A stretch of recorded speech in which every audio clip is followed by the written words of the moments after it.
Assalamualaikum warahmatullahi wabarakatuh. Waalaikumsalam warahmatullahi wabarakatuh. Innal hamdalillah nahmaduhu wa nasta'inuhu wa nastaghfiruh wa na'udzu billahi min syururi anfusina wa min sayyiati a'malina may yahdihillahu fala mudhillalah wa may yudlilhu fala hadiyalah. Asyhadu an la ilaha illallah wahdahu la syarikalah wa asyhadu anna Muhammadan abduhu wa rasuluh.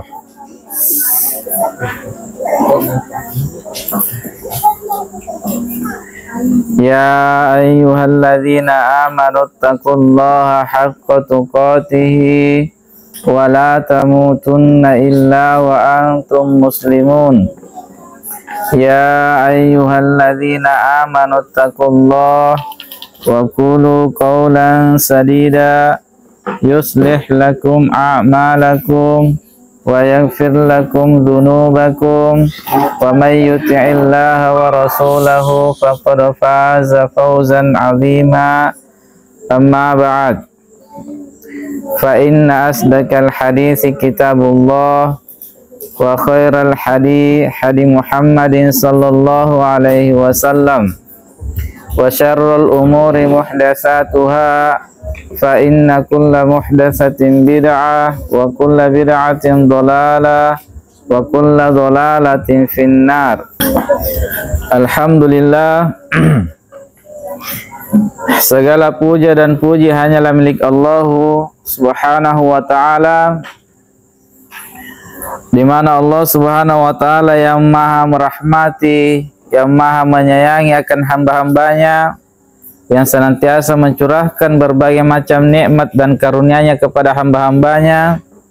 Dan Allah Subhanahu wa taala telah menganugerahkan kepada kita seluruhnya nikmat-nikmat yang berupa nikmat-nikmat khusus. Allah Subhanahu wa taala telah memberi kita kesempatan dan waktu luang, kesehatan untuk kita bisa kembali berjumpa bersama di tempat ini guna untuk mempelajari agama Allah Subhanahu wa taala, guna untuk kita bisa meraih ridha Allah Subhanahu wa taala, untuk kita bisa mendapatkan surga Allah Subhanahu wa taala.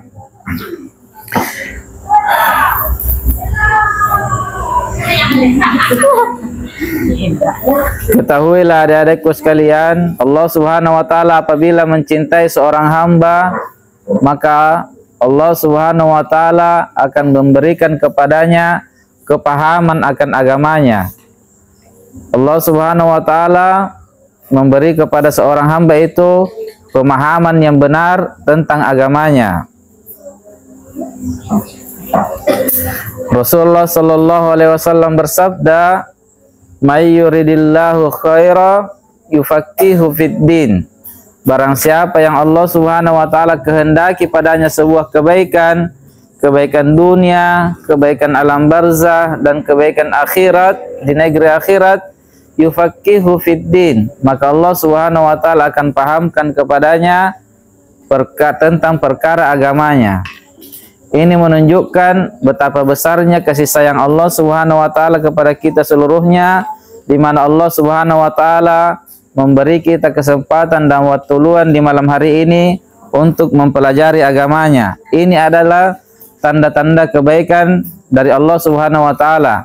Ini merupakan tanda-tanda bahwa Allah Subhanahu wa taala menginginkan kebaikan untuk kita seluruhnya. Kemudian dalam hadis yang lain, Nabi sallallahu alaihi wasallam bersabda, "Majtama'a qaumun fi baitin min buyutillah." Nabi sallallahu alaihi wasallam bersabda, tidaklah suatu kaum berkumpul dari salah satu rumah dari rumah-rumah Allah. Berkumpul seperti ini, kita berkumpul dari rumah-rumah Allah Subhanahu wa taala. Yatluna kitaballahi wa yatadarasunahu bainahum, yaitu mereka membaca kitab Allah, mempelajari kitab Allah dan saling mempelajarinya, membaca kitab Allah dan saling mempelajarinya.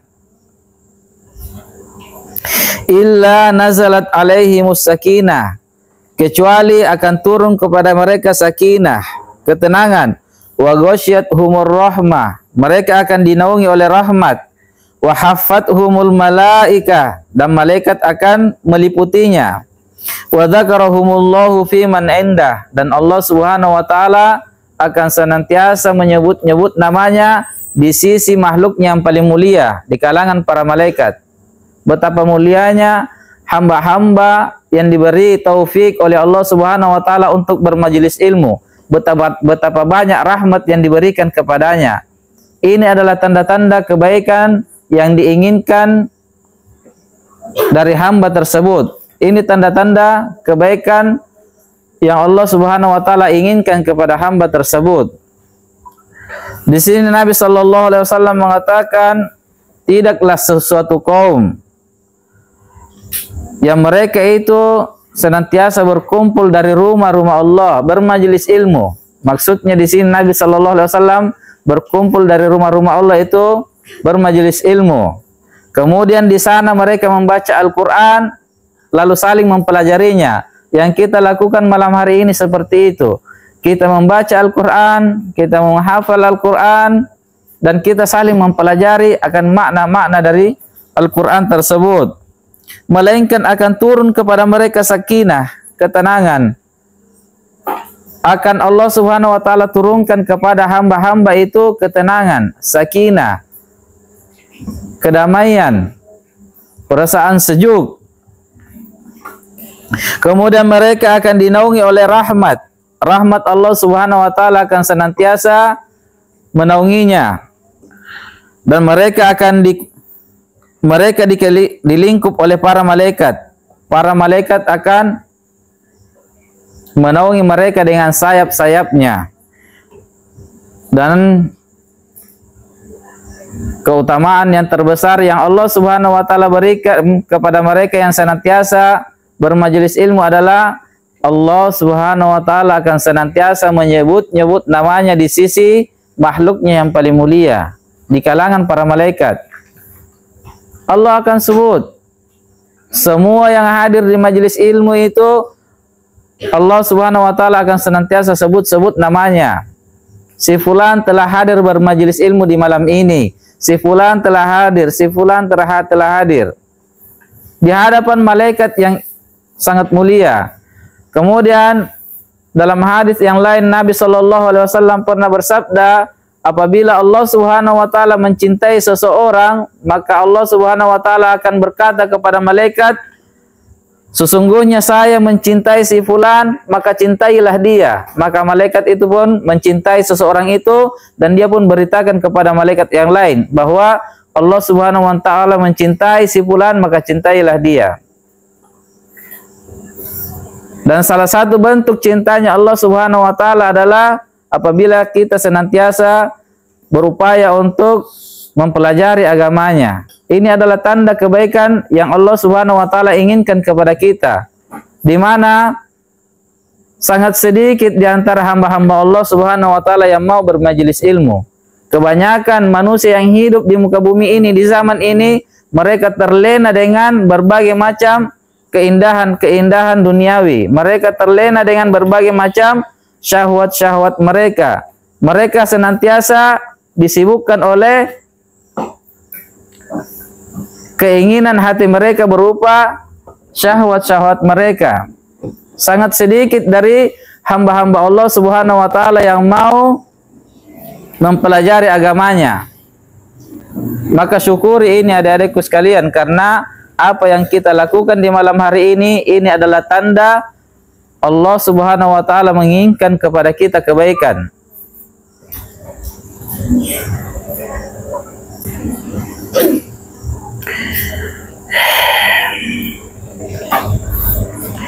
Baik adik-adikku sekalian, kita akan melanjutkan pelajaran kita malam hari ini. Ini kita akan membaca kitab yang sangat indah sekali. Kitab yang merupakan kitab yang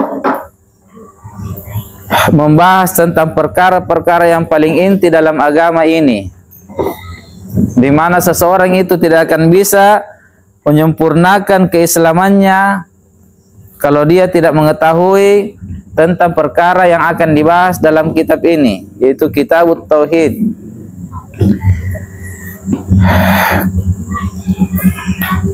Kita masih melanjutkan pelajaran kita yang telah berlalu, yaitu tentang bab keutamaan tauhid dan dosa-dosa yang dihapus oleh orang-orang yang bertauhid. Dan kita sudah sampai pada halaman 82. Baik, kita akan bacakan. Allah Subhanahu wa taala berfirman dalam surah Fatir ayat 32, kemudian kitab itu kami wariskan kepada orang-orang yang kami pilih di antara hamba-hamba kami.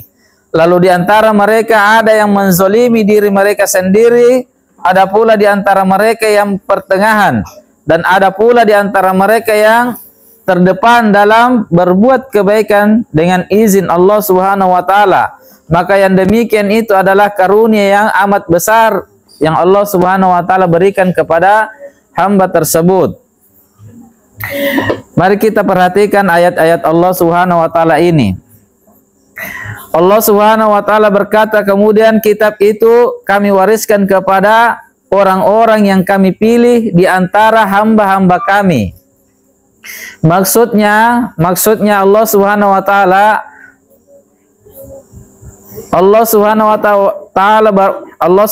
taala wariskan kitab ini kepada umatnya Nabi sallallahu alaihi wasallam. Yang dimaksud di sini adalah umatnya Nabi sallallahu alaihi wasallam. Lalu di antara mereka ada yang menzolimi diri-diri mereka sendiri, dan ada pula yang pertengahan, dan ada pula yang bersegera terdepan dalam melakukan kebaikan. Jadi di dalam ayat ini Allah Subhanahu wa taala menyebutkan 3 tingkatan kaum muslimin. Semua yang Allah Subhanahu wa taala sebutkan di sini adalah umatnya Nabi yang semuanya akan masuk surga. Namun mereka bertingkat-tingkat. Ada 3 tingkatan. Ada orang-orang yang terdepan yang akan masuk surga tanpa hisab dan tanpa azab.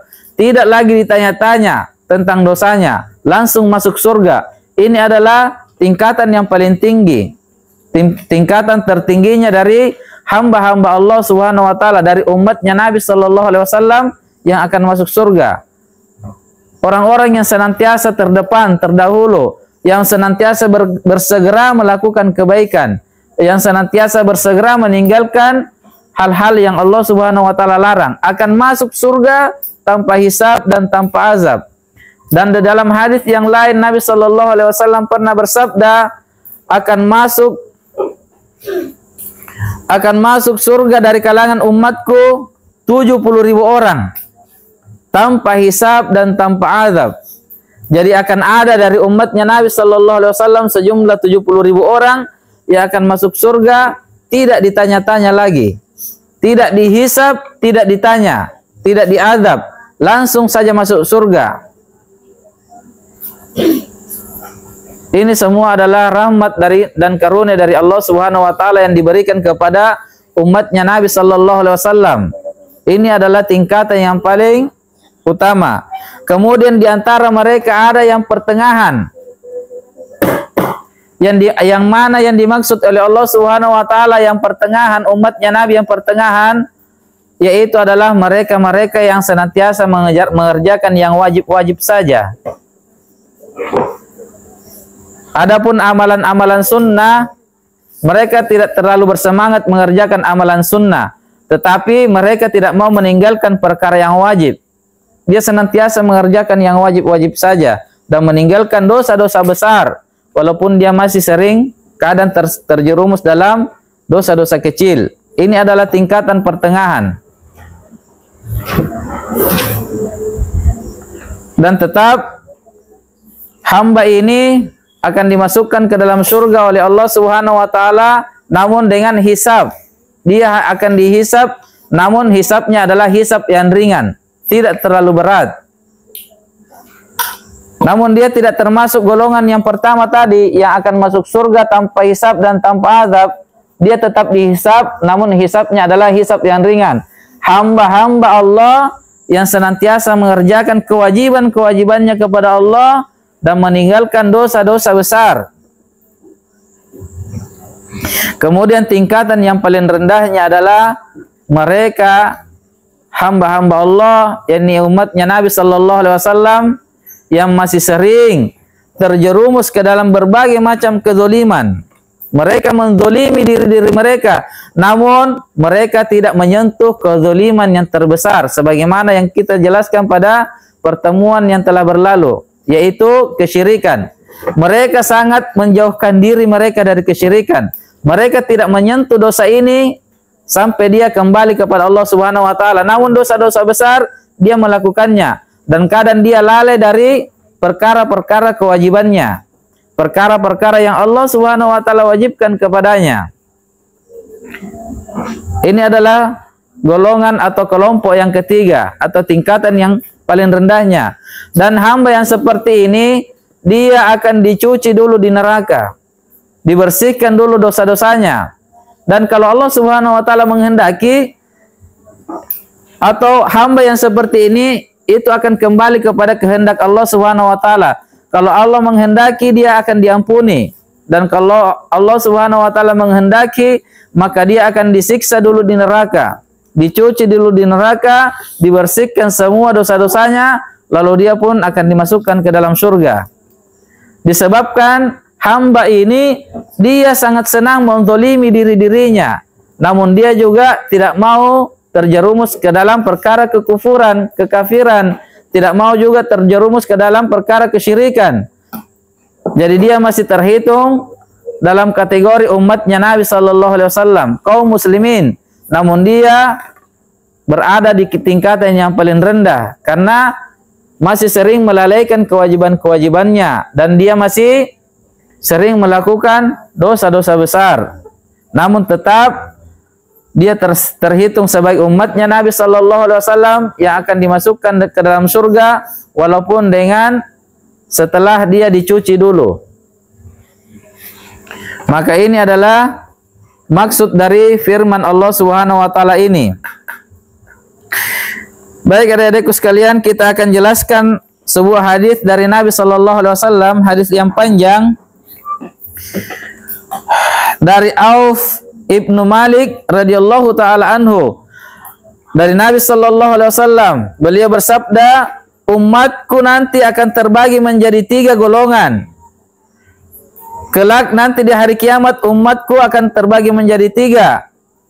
Sebagian dari mereka masuk surga tanpa hisab dan tanpa azab. Sebagian yang lainnya lagi mendapat hisab, namun hisabnya hisab yang ringan. Dan sebagian lagi kemudian masuk ke dalam surga, dan sebagian yang terakhir akan dicuci dulu dan dibersihkan dari dosa-dosanya di dalam neraka. Kemudian para malaikat datang lalu berkata, kami menjumpai mereka mengatakan, tidak ada Tuhan selain Allah semata. Jadi setelah hamba ini yang ketiga ini dicuci dulu di neraka, akan didatangi malaikat yang menyaksikan kehidupannya di dunia. Maka malaikat ini berkata kepada Allah Subhanahu wa taala, kami menjumpai bahwa orang ini, hamba ini di dunia, waktu dia hidup di dunia, pernah mengucapkan kalimat la ilaha illallah Muhammadar Rasulullah. Tidak ada Tuhan yang berhak disembah kecuali Allah dan Muhammad adalah utusan Allah. Maka Allah Subhanahu wa taala mengatakan dia telah mengucapkan kalimat yang benar. Kalimat la ilaha illallah itu adalah sebuah kalimat yang benar.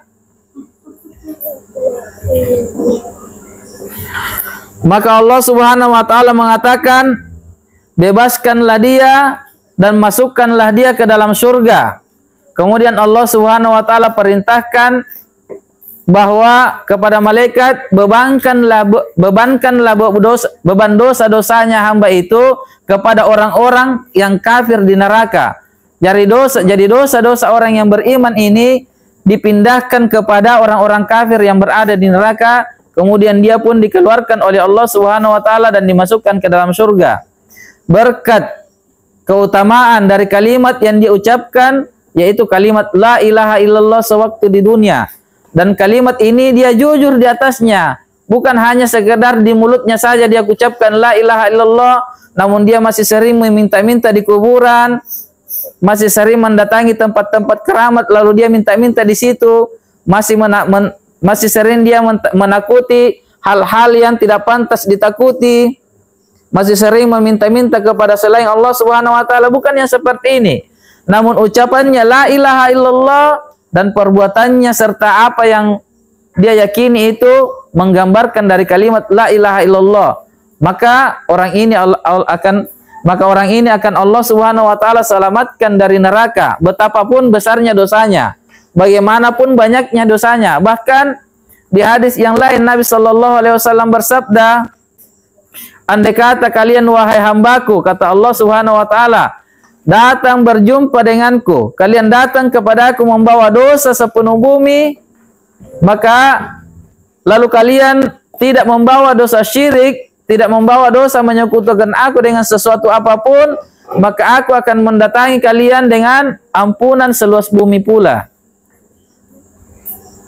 Maka coba perhatikan adik-adikku sekalian, betapapun besarnya dosanya kaum muslimin itu, tetap Allah Subhanahu wa taala akan mengampuninya kalau dia kembali kepada Allah dalam keadaan tidak membawa dosa syirik ini.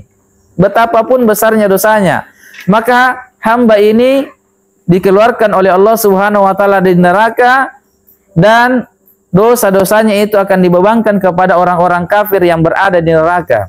Ini adalah sebuah hadis yang sangat mulia. Jadi Allah Subhanahu wa taala menjelaskan di dalam ayatnya yang mulia ini tentang tingkatan-tingkatan kaum muslimin nanti di akhirat. Ada 3 tingkatan.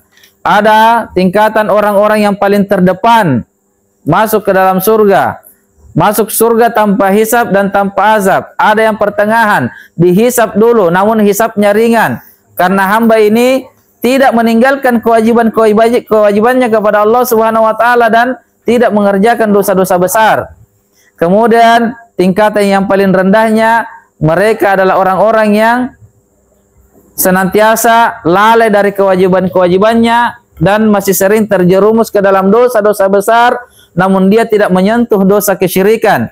Maka kalau Allah menghendaki untuknya, dia akan dicuci dulu di neraka, lalu dimasukkan ke dalam surga. Dan kalau Allah Subhanahu wa taala kehendaki untuknya, dia akan diampuni dan dimasukkan langsung ke dalam surga. Yang jelas semua umatnya Nabi sallallahu alaihi wasallam, semua umatnya Nabi tanpa kecuali, kalau dia umatnya Nabi maka pasti akan masuk surga.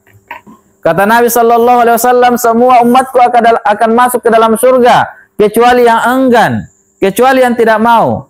Kata Nabi, semua umatku akan masuk ke dalam surga, pasti masuk surga.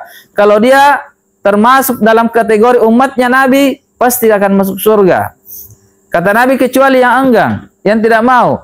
Maka sahabat bertanya, ya Rasulullah, siapa yang tidak mau? Betapa bodohnya orang ini, hanya orang sinting yang tidak mau. Maka Nabi sallallahu alaihi wasallam, mereka itulah yang tidak mau mentaatiku, yang tidak mau taat kepadaku. Jadi inilah ukurannya umatnya Nabi. Ukurannya umatnya Nabi sallallahu alaihi wasallam itu adalah yang senantiasa mentaati Nabi sallallahu alaihi wasallam. Kapan dia tidak mau mentaati Nabi sallallahu alaihi wasallam, maka boleh jadi dia bukan umatnya Nabi sallallahu alaihi wasallam.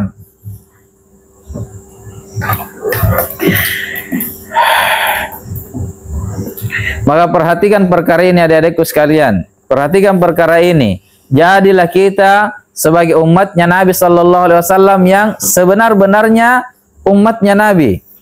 Jadikanlah Nabi kita Muhammad sallallahu alaihi wasallam sebagai satu-satunya tauladan kita, sebagai satu-satunya manusia yang paling kita cintai. Bahkan jadikanlah Nabi sallallahu alaihi wasallam sebagai satu-satunya manusia yang paling kita cintai lebih dari kecintaan kita terhadap diri-diri kita. Dan ini merupakan kesempurnaan dari iman seorang hamba. Kata Nabi sallallahu alaihi wasallam ketika Umar berkata kepadanya, "Ya Rasulullah, sungguh engkau adalah orang yang paling saya cintai dari seluruh manusia yang ada di muka bumi ini kecuali diriku." Maka segera Nabi sallallahu alaihi wasallam katakan kepadanya, "Belum ya Umar, belum sempurna imanmu ya Umar, sampai saya lebih engkau cintai daripada dirimu sendiri." Maka demikian sempurnanya imannya sahabat Nabi sallallahu alaihi wasallam yang mulia ini. Setelah dia mendengarkan kalimat ini, maka segera dia rubah cintanya. Langsung dia rubah cintanya. Maka segera Umar radhiyallahu taala anhu katakan, "Ya Rasulullah, saat ini juga saya lebih cintai dari diriku. Engkaulah sekarang yang paling saya cintai dari seluruh manusia, dari orang tuaku, dari saudaraku, dari anak-anakku, bahkan lebih saya cintai dari diriku sendiri." Ini adalah sebuah kecintaan yang sempurna yang dimiliki oleh para sahabat Nabi sallallahu alaihi wasallam, dan ini terbukti dari berbagai macam kisah-kisah yang kita sebutkan dari kisah para sahabat Nabi sallallahu alaihi wasallam. Ini semua menunjukkan betapa cintanya mereka kepada Nabi sallallahu alaihi wasallam, betapa mereka lebih mendahulukan perintah-perintah Nabi sallallahu alaihi wasallam daripada keinginan diri mereka. Bahkan di antara mereka ada yang berkata, "Sungguh aku tidak akan pernah rela walaupun Nabi sallallahu alaihi wasallam itu tertusuk sebuah duri, kemudian aku bersenang-senang di rumahku bersama keluargaku." Maka jadilah kita sebagai umatnya Nabi sallallahu alaihi wasallam yang betul-betul diakui oleh Nabi sallallahu alaihi wasallam nanti bahwa kita benar adalah umatnya, karena kita jujur dalam keimanan kita kepada Allah Subhanahu wa taala dan Rasulnya, karena kita jujur mentauladani beliau, karena kita jujur dalam beriman kepadanya. Kemudian ayat selanjutnya dalam surah Al-Zalzalah ayat 7 sampai 8, Allah Subhanahu wa taala berfirman, "Faman ya'mal mithqala dzarratin khairan yarah wa man ya'mal mithqala dzarratin syarran yarah." Allah Subhanahu wa taala berkata, barang siapa yang mengerjakan sebuah kebaikan walau hanya seberat zarrah, maka niscaya dia akan melihat balasannya. Dan barang siapa yang mengerjakan sebuah kejahatan walaupun hanya seberat zarrah, maka dia akan melihat balasan dari dosanya. Ayat ini adalah ayat yang jelas sekali maknanya, bahwa siapa saja di antara kita yang melakukan sebuah kebaikan sekecil apapun kebaikan itu, maka pasti Allah Subhanahu wa taala akan membalasnya, dan Allah Subhanahu wa taala akan melipat gandakan balasan itu sesuai dengan keikhlasan kita. Bahkan Nabi sallallahu alaihi wasallam pernah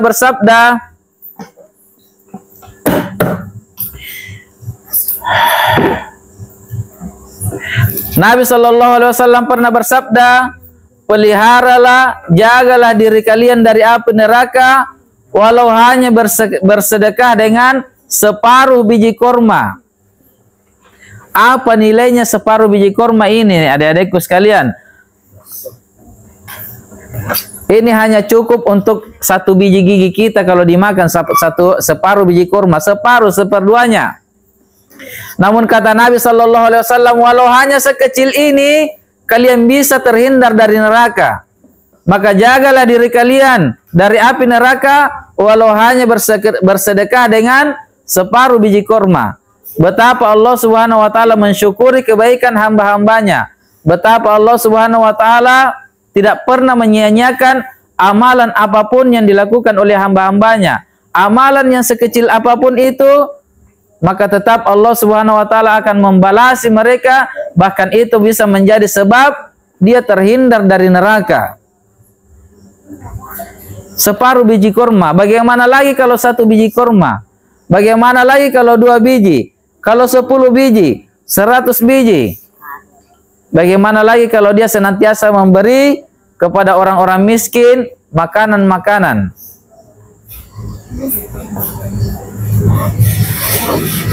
Maka senantiasalah kita memperhatikan perkara-perkara ini. Jangan kita menganggap enteng sebuah kebaikan yang Allah Subhanahu wa taala ridhoi.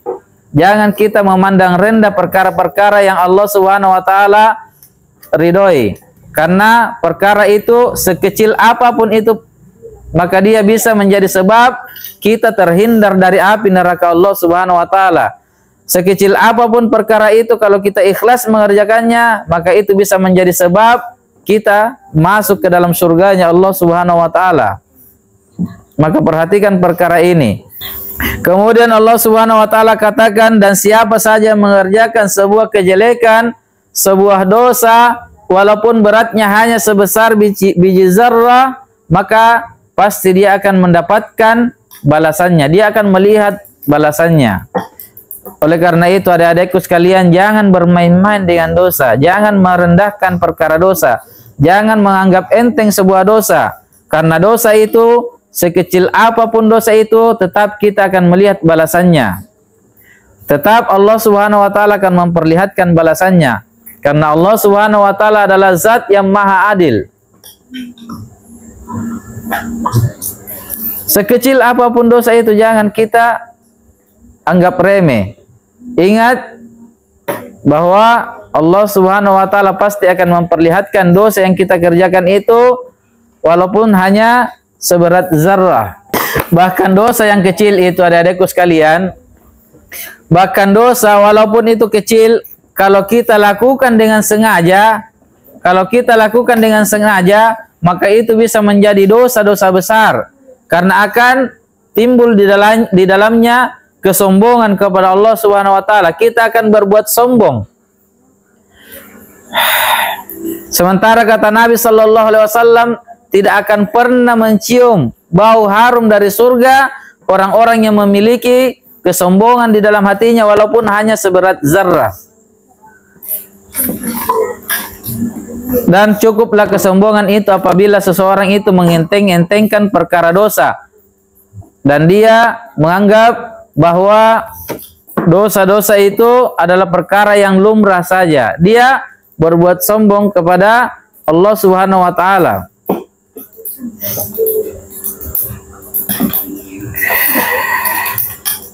Kemudian yang terakhir, Nabi Shallallahu Alaihi Wasallam bersabda dalam sebuah hadisnya dari Abu Bakar As-Siddiq radhiyallahu taala anhu, bertanya kepada Nabi Shallallahu Alaihi Wasallam dengan mengatakan, ya Rasulullah, siapa di antara kami yang tidak pernah berbuat buruk, tidak pernah menzolimi diri-diri mereka? Maka Nabi Shallallahu Alaihi Wasallam pun bersabda, ya Abu Bakar, bukankah kamu pernah kelelahan sewaktu di dunia? Bukankah kamu pernah bersedih sewaktu di dunia?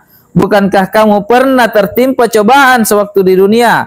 Maka itulah balasan kalian, balasan dari penggugur dari dosa-dosa kalian. Jadi orang-orang yang beriman itu, adik-adikku sekalian, segala macam penderitaan yang dia alami di dunia ini, segala macam kesulitan, segala macam kesedihan yang dialami di dunia ini, itu adalah penggugur dari dosa-dosanya. Penggugur dari dosa-dosanya. Tentu saja yang digugurkan di sini adalah dosa-dosa kecil. Adapun dosa-dosa besar tidak akan digugurkan kecuali dengan taubat. Harus bertobat kepada Allah Subhanahu wa taala. Namun dosa-dosa kecil itu dengan sendirinya akan digugurkan oleh Allah Subhanahu wa taala apabila hamba itu tertimpa bencana, tertimpa kesusahan, tertimpa kesedihan. Itu semua akan menjadi penggugur dosa untuknya. Dia ditimpa musibah, dia ditimpa sakit misalnya, kalau dia bersabar, maka itu akan menjadi sebab penggugur dosa-dosanya. Baik, sampai di sini dulu. Subhanakallahumma wa bihamdik, asyhadu an la ilaha illa anta, astaghfiruka wa atubu ilaik. Assalamualaikum warahmatullahi wabarakatuh.